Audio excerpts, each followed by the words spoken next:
예, 오늘 낮에 십자가에 못 박혀 죽으신 예수님을 우리가 생각해 보았습니다. 십자가에 못 박히신 예수님은 한 6시간 동안 십자가에 달려 계시다가 금요일이지요. 오후 3시 좀 지나서 운명을 하셨습니다. 우리 오늘 낮에 들었지요. 운명하셨다. 예수님이 숨 거두신 걸 성경에서는 운명하셨다 그러지요. 우리는 요즘 어때요? 사람이 돌아가시면 소천하셨다 그런 말을 많이 쓰지요. 사실 저는 잘 안 씁니다만은 요즘 교회들마다 또 성도들이 소천했다 소리를 많이 해요. 소천이라는 단어는 국어사전에도 안 나와요. 안 나오는데 우리가 성경에 보면 하나님께로 돌아갔다, 하나님의 부르심을 입었다 이래 해서 소천했다 이렇게 아무개가 소천하셨습니다 그러지요. 이걸 우리가 한자어인데 소천이라는 게 이게 한자어거든요. 소는 부를 소자입니다. 부를 소. 천은 하늘 천자고 하늘에서 불렀다 이 말이거든요. 우리가 굳이 소천이라는 말을 쓰려면은 아무개가 소천하셨습니다 그러면 안 돼요. 그러면 이게 아주 복잡해집니다. 이렇게 되면 아무개가 아무개를 하늘로 불렀습니다 이런 뜻이거든요. 그게 말이 영 안 되는 거예요. 그래서 우리가 굳이 소천이라는 단어를 우리가 하늘의 부르심을 입었다는 뜻이니까 사용해도 괜찮아요. 그런데 우리가 소천이라는 단어를 꼭 쓰려면은 소천하셨습니다 하면 안 되고요. 잘 들어야 돼요. 소천되셨습니다 그래야 돼요. 소천되셨습니다. 소천 받으셨습니다 그래야 돼요. 그래야 이게 말이 되는 거예요. 소천되셨습니다. 아무개가 소천되셨습니다. 아무개가 소천 받았었습니다 그래야 돼요. 근데 소천하셨습니다 이러면 이거는 말이 안 맞는 말입니다. 근데 교회가 성도들이 이게 생각 없이 막 그래 쓰거든요. 그래서 우리 교회는 어르신 분들이 많으니까 이런 것도 여러분들이 정확하게 알고 그 자녀들한테 가르쳐 줘야 돼요. 그래서 소천하셨습니다 하지 말고 소천되셨습니다. 아니면 쉬운 말로 하늘의 부르심을 받았습니다 그러면 되잖아요. 하늘의 부르심을 받았습니다. 하나님의 부르심을 받았습니다. 아니면 운명하셨습니다. 아니면 별세하셨습니다. 그건 저는 별세하셨습니다 소리를 제가 많이 써요. 별세하셨습니다. 그래서 여러분들이 저와 같이 신앙생활을 하면서 저는 한 번도 아무개가 소천하셨습니다 하는 소리를 제가 안 했어요. 계속 별세하셨습니다. 이게 총회에서 대한예수교 장로회 총회에서 결정한 내용이에요. 하도 이 단어를 엉망으로 쓰니까 교단에서 총회에서 소천하셨습니다는 말은 맞지 않다. 이건 쓰면 안 된다 그래요. 소천되셨습니다. 소천 받으셨습니다.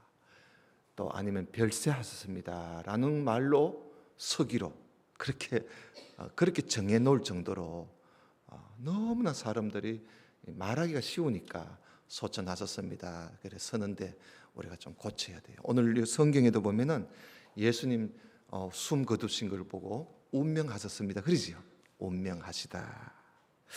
그래서 예수님께서 운명하시니까 그 공회원, 예수님을 재판했던 그 공회원 중에 하나님 나라를 기다리는, 다시 말하면 하나님을 경건하게 잘 믿는 아리마대 지방의 사람인 요셉이라는 사람이 총독 빌라도에게 찾아갔어요. 그러니까 뭐 국회의원 정도니까 총독 만날 수 있거든요.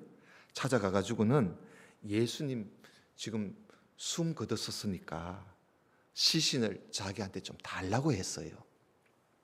그래서 이 빌라도 총독이 뭐 벌써 숨을 거뒀단 말이야? 아니 십자가에 못 박은 지 이제 6시간 지났는데 벌써 그 숨을 거뒀단 말이야. 가서 확인해봐. 해서 군인들을 보내가 확인을 해봤어요. 그 확인을 해보니까 그 확인을 하는데 창을 가지고 옆구리를 찌르잖아요. 그러니까 피가 나고 물이 나고 정말 운명하셨단 말이죠. 그래서 확인을 한 후에 이 예수님의 시신을 십자가에서 내려서 요셉한테 주었어요. 예수님의 시신을 요셉한테 줬습니다. 그래서 예수님의 시신을 받은 이 아리마대 사람 요셉이 이제 예수님을 장례를 치러 드려야 되는데 안식일이 다 돼가는 거예요. 이제 해가 빠지면 안식일이 시작되거든요. 그러니까 이 안식일이 되면은 그 장례를 치르면 안 되거든요. 유대인들 법으로는. 그래서 안식일이 다 되어 가니까 세마포 고운 이 천을 가지고 예수님을 시신을 뚫뚫뚫뚫 말아 가지고 자기가 나중에 죽으면 들어갈 그 새 무덤에 예수님의 시신을 거기에다가 넣어놨어요. 그러니까 우리는 매장이지만 그 사람들은 굴에 무덤을 만들어 놓거든요. 그래서 예수님의 시신을 거기에 넣어놓고 그 출입구에다가 큰 돌로 딱 막아놨어요. 근데 이 모든 과정을 저 멀리서 지켜보는 사람이 있었습니다. 누구냐 하면 예수님의 제자가 아닙니다. 예수님의 제자들은 다 도망가 버리고 이 여인들이 저 멀리서 이 모든 과정을 다 지켜봤어요. 이 여인들이 누구냐 하면 예수님이 복음을 전하실 때 늘 예수님 따라다니면서 예수님을 섬기던 그런 여자들입니다. 요즘 우리 여전도 회원들이 교회 여전도 회원들이 이렇게 성도를 섬기고 또 주의 사자를 섬기고 하듯이 말이죠. 그 열심히 예수님을 섬겼던 그 여자들입니다. 그 여전도에는 거기서부터 출발하는 거예요. 알겠어요? 그래서 이들이 예수님께서 십자가에 못 박히신 그 골고다 언덕까지 이들이 찾아와 가지고 멀찌감치 예수님이 그 십자가에 못 박히고 그리고 시신을 내려서 요셉이 그 장례를 치르는 이런 것까지 다 보고 있었습니다. 제자들은 다 도망가고 없고. 여러분 15장 40절 좀 볼까요? 15장 40절 한번 봐요. 15장 40절에 보면 멀리서 바라보는 여자들도 있는데 그 중에 막달라 마리아와 작은 야고보와 요새의 어머니 마리아와 또 살로메가 있었으니 이들은 예수께서 갈릴리에 계실 때에 쫓아 섬기던 자요 또 이 외에도 예수와 함께 예루살렘에 올라온 여자가 많이 있었더라. 그 마리아 이름이 좋은 이름이에요. 마리아라는 뜻이요, 이 사랑받는 자라는 뜻입니다. 사랑받는 자, 높여진 자. 구약 성경에는 마리아 같은 이름을 히브리어로 미리암이라 그래요. 미리암. 모세의 누이 동생이 미리암이지요. 누나가 미리암. 이 막달라 마리아. 이 막달라 마리아는 귀신이 7귀신이 들었는데, 여러분 귀신 하나만 들어도 골치 아픈데 귀신이 7귀신이 들었다가 예수님을 만나서 귀신이 떠나가서 고침을 받은 여자예요. 그러니까 이게 얼마나 감사한지 이 막달라 마리아가 그날부터 예수님을 떠나지를 않아요. 그 다음에 또 여기 작은 야고보와 요새의 어머니 마리아는 이 누구냐면 예수님의 12제자 중에 알페오의 아들 야고보가 있어요. 알페오의 아들 야고보의 어머니예요. 그리고 또 살로메, 이 살로메는 야고보와 요한의 어머니 살로메예요. 그 이 여인들이 예수님께서 십자가에 못 박혀 죽은 것을 보았을 뿐만 아니라 또 마지막까지 그 자리에 떠나지 않고 계속 있다가 아리마대 요셉이 시신을 가지고 예수님의 시신을 가지고 장례 치르는 것까지 다 지켜보고 있었던 거지요. 여러분 47절 봅니다.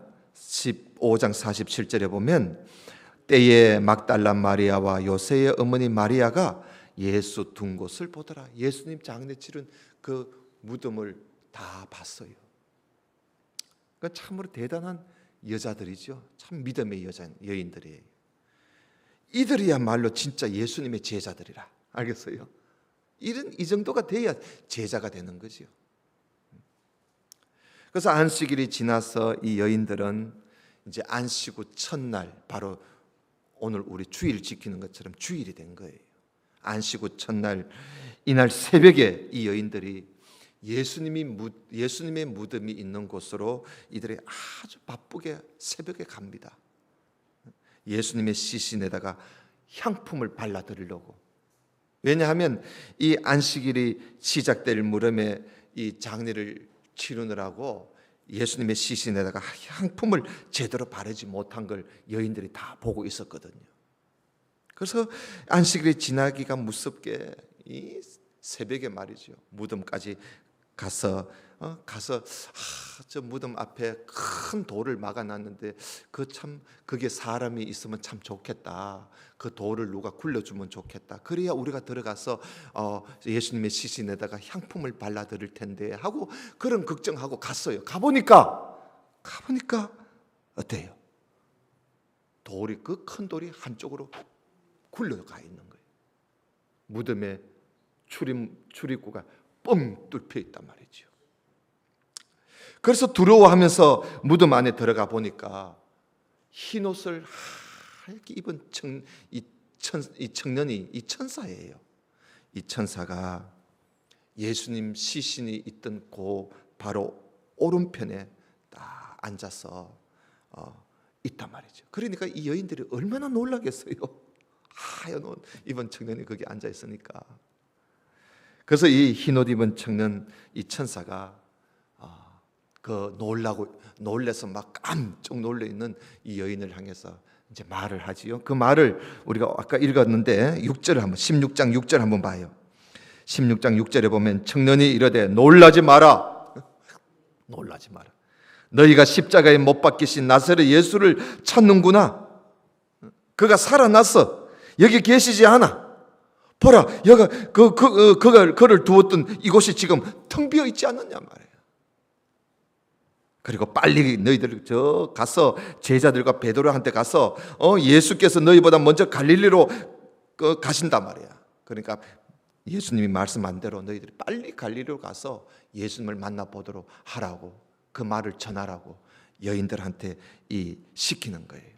그래서 이 여인들이요, 곧바로 제자들이 있는 곳으로 막 달려가서 이 소식을 전하는 거예요. 예수님이 살아나셨다는 거예요. 우리가 무덤에 예수님이 시신이 없는 걸 봤다고, 천사를 봤다고, 천사가 이런 말을 하더라고. 여인들이 제자들한테 가서 그걸 다 이야기를 해줬습니다. 그런데 이 제자들이요, 그 말을 듣고 안 믿어요. 안 믿어. 여러분 9절을 한번 봐요. 9절. 예수께서 안식 후 첫날 이른 아침에 살아나신 후 7 계신을 쫓아내어 주신 막달라 마리아에게 먼저 보여주시고, 마리아가 가서 예수와 함께 하던 사람들의 슬퍼하며 울고 있는 중에, 제자들이 거기서 울고 있었어요. 거기 울고 있는 그들한테 가서 이 일을 고하며 그들은 예수의 살았었다는 것과 마리아에게 보이셨다는 것을 듣고도 뭐 하더라? 믿지 않은 거예요. 듣고도 안 믿는 거예요. 금방 보고 와가지고 지금 이야기하는데도 안 믿는 거예요. 여러분, 듣고도 믿지 않으면 뭐 방법이 없지요. 그죠? 그 후에 이 제자로 있던, 예수님의 제자로 있던 어떤 사람이 시골로 가다가 예수님을 만났어요. 살아나신 예수님을 만나게 돼요. 그래서 그 사람이 시골로 가다가 살아나신 예수님을 만나고 곧바로 돌아와가지고 자기 동료들한테 전해주는데도 그래도 안 믿는 거예요.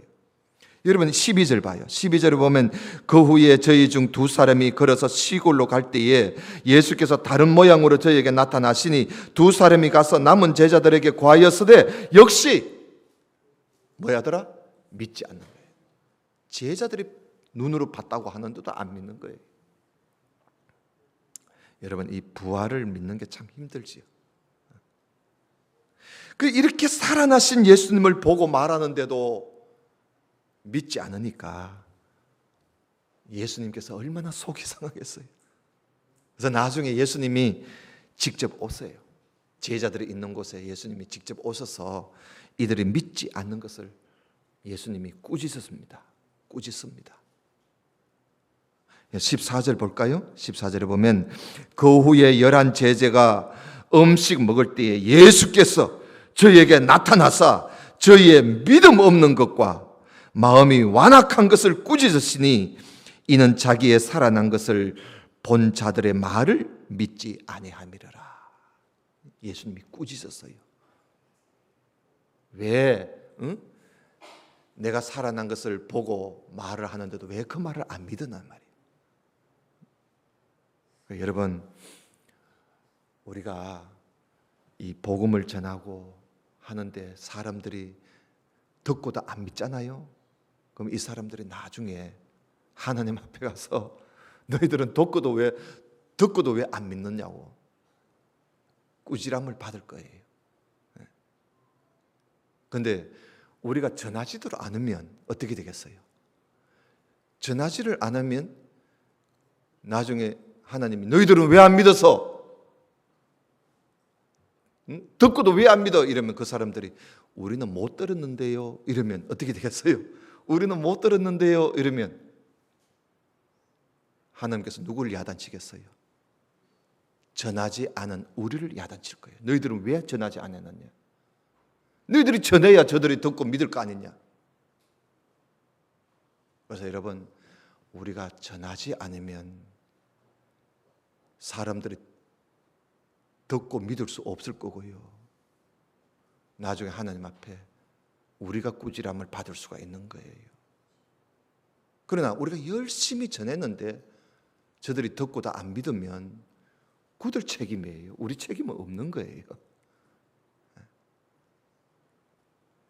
예수님이 너희들이 믿음이 없고 마음이 완악하고, 사람이 마음이 완악하니까 안 믿는 거지요.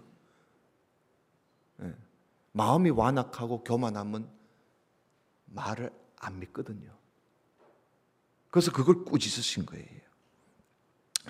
그래서 예수님의 꾸지람을 듣고 나서야 이 제자들이 이제 예수님을 직접 보게 된 거지요. 직접 보고는 이제 그때야 믿습니다. 그래서 예수님께서 살아나셨다고 이제 그들이 믿게 된 거지요. 그래서 예수님 부활하신 것을 믿는 이들에게 예수님께서 이들에게 무슨 말씀을 하시느냐 하면요, 명령을 한 가지 해요. 오늘 그걸 우리가 꼭 봐야 됩니다. 지상 명령인데요, 15절 우리 한번 같이 읽읍시다. 15절 같이 한번 읽어봅시다. 시작. 또 가라사대 너희는 온 천하에 다니며 만민에게 복음을 전파하라. 아멘. 예수님이 이 명령을 하셨어요. 온 천하에 다니면서 만민에게 복음을 전파해라. 그러면서 예수님이 16절에 보면 믿고, 그래서 믿고 세례를 받는 사람은 구원을 얻을 것이고 믿지 않는 사람은 정죄를 받을 것이다. 지옥 간다 이 말이에요. 그리고 믿는 사람들은 이런 표적이 따르리니 곧 저희가 내 이름으로 귀신을 쫓아내게 되고 새 방언을 말하게 되고 뱀을 집게 되고 무슨 독을 마실지라도 해를 받지 않을 것이고 병든 사람에게 손을 얹은 적 낫는 표적이 일어나게 될 것이다. 믿는 자들에게 일어날 표적을 예수님이 말씀하셨어요. 우리가 이걸 잘 봐야 돼. 17절에 보면 믿는 자들에게는 이런 표적이 따른다 하면서 몇 가지 이야기, 귀신 쫓아내고 방언 말하고 뱀을 짚고 독을 마셔도 해를 받지 않고 병든 사람에게 손을 얹어도 낫고, 이거는요 은사가 아니지요. 은사가 아니고 믿는 자들에게 나타나는 표적이야. 믿는 자는 구원을 얻을 뿐만 아니라 이런 표적도 나타난다는 거예요. 그래서 요즘 그 표적 중에 방언도 있는 거예요. 방언. 이 방언은 성령의 은사가 아니고 방언은 믿는 자들에게 따르는 표적이에요. 하나님께서 왜 표적을 주시는가? 표적을 주시는 이유는 뭔지 알겠어요? 여기 보면 표적을 주시는 이유는 19절 20절에 나와요. 한번 봐요. 주 예수께서 말씀을 마치신 후에 하늘로 올리우사 하나님 우편에 앉으시니라. 제자들이 나가 두루 전파할세 주께서 함께 역사하사 그 따르는 표적으로 말씀을 확실히 전가하더라. 그러니까 표적으로 이들이 전하는 말씀을 더 확실하게 해주는 증거가 표적이에요. 그러니까 표적은 하나님 말씀을 그러하다 하고 확실하게 해주는 그런 증거로 하나님이 표적을 주시는 것이지, 방언을 해가지고 또 손을 얹어서 병 낫게 해서 돈 벌으라고 하나님 주신 거 아니야. 그리고 방언하면서 의지되라고 주신 거 아니에요. 네, 알겠어요? 하나님 말씀을 더 확실하게 믿게 하려고 표적을 주신 거예요. 이렇게 하시고 예수님이 구름을 타고 하늘로 올라가셨어요. 구름을 타고. 그래서 하나님 우편에 앉아 계시죠. 그리고 난 이후에 20절에 보니까 이제 예수님이 하늘로 올라가시고 난 이후에 제자들이요, 20절 참 중요한 말씀이, 20절에 보니까 이 제자들이 예수님 지상명령 하셨잖아요. 너희는 온 천하에 다니면서 만민에게 복음을 전파하라. 그래서 이 제자들이 그렇게 해요. 만민에게 복음을 두루 복음을 전합니다. 복음을 전하는 이 제자들이 복음을 전하니까 주께서 함께 역사하사 그러지요. 복음을 전하니까 하나님께서 함께 역사했다는 말은 뭐예요? 하나님이 일을 하신다는 거예요. 내가 복음을 전하니까 하나님이 일을 하시더라는 거예요. 네. 내가 복음을 전하니까, 제자들이 복음을 전하니까 하나님께서 함께 하시면서 하나님이 함께 일을 해주시더라는 거예요. 일을 하셔서 표적으로 그들이 전한 말씀이 확실하다는 것을 증가하셨다 그래요. 여러분, 죽은 자 가운데서 다시 사신 예수님을, 부활하신 예수님을 믿는 우리들이 어떻게 살아가야 할까? 그 답이 여기에 있어요. 그 답이. 뭘 하면서 살까? 만민에게, 모든 사람들에게 복음을 전파해서 사는 거예요. 여러분들이 돈을 벌고 사업을 하고 돈을 벌어도 이걸요, 이 일에 쓰는 거예요. 이 일에. 복음 전하는 일에. 오로지 우리의 목표는 거기에 있는 거예요. 부활하신 예수님을 믿는 우리 성도들은요, 이제는 우리가 할 일은 그거예요.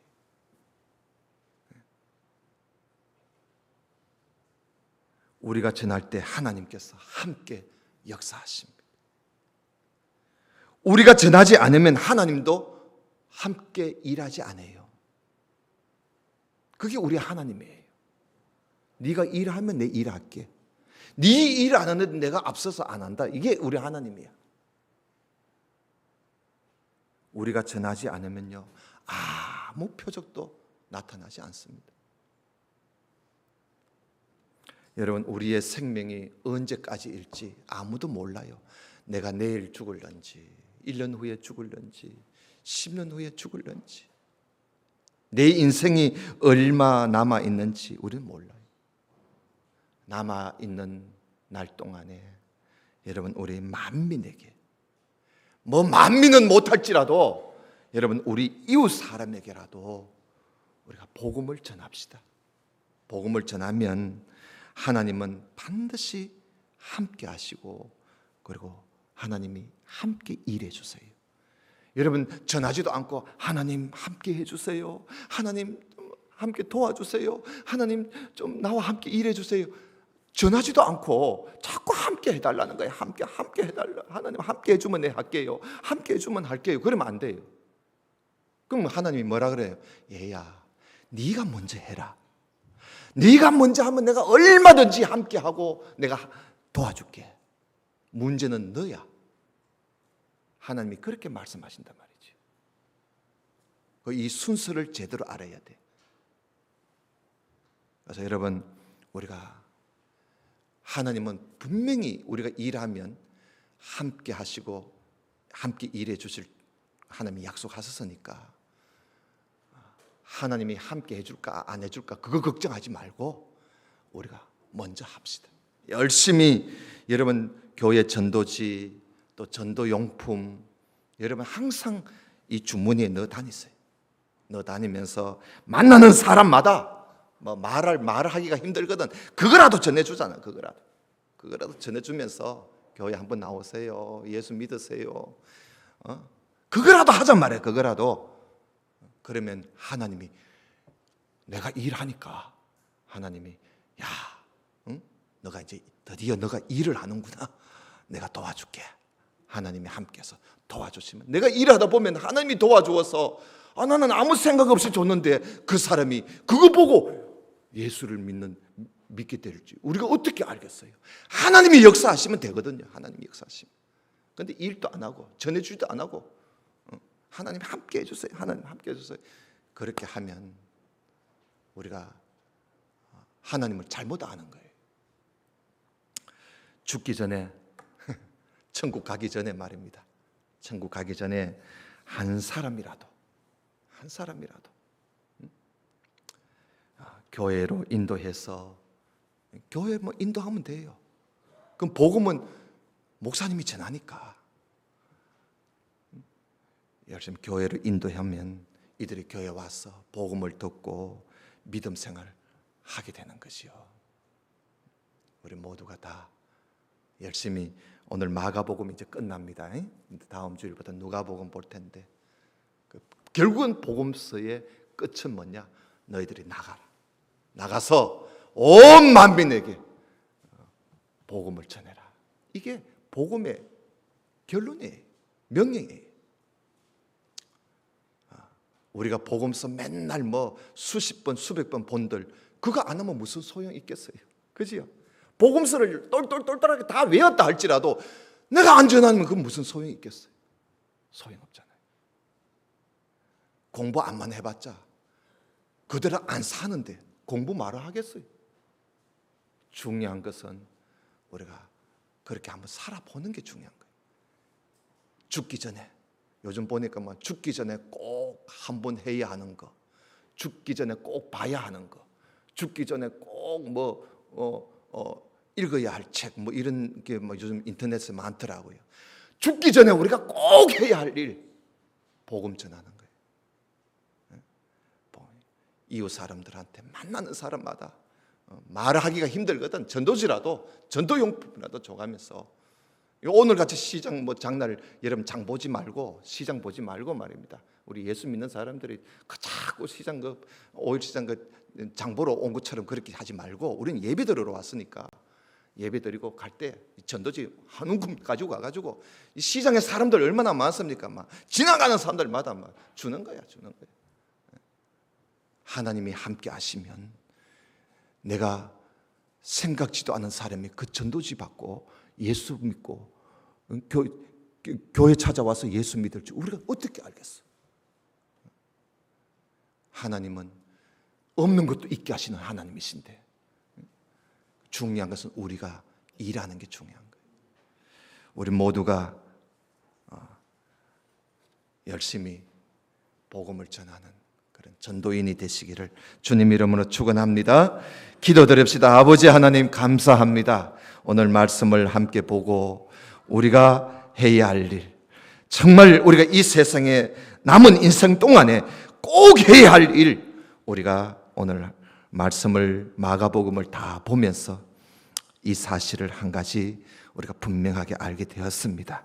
열심히 복음 전하는 우리 전도인이 다 되게 해 주옵소서. 예수님 이름으로 기도드리옵나이다. 아멘. 찬송가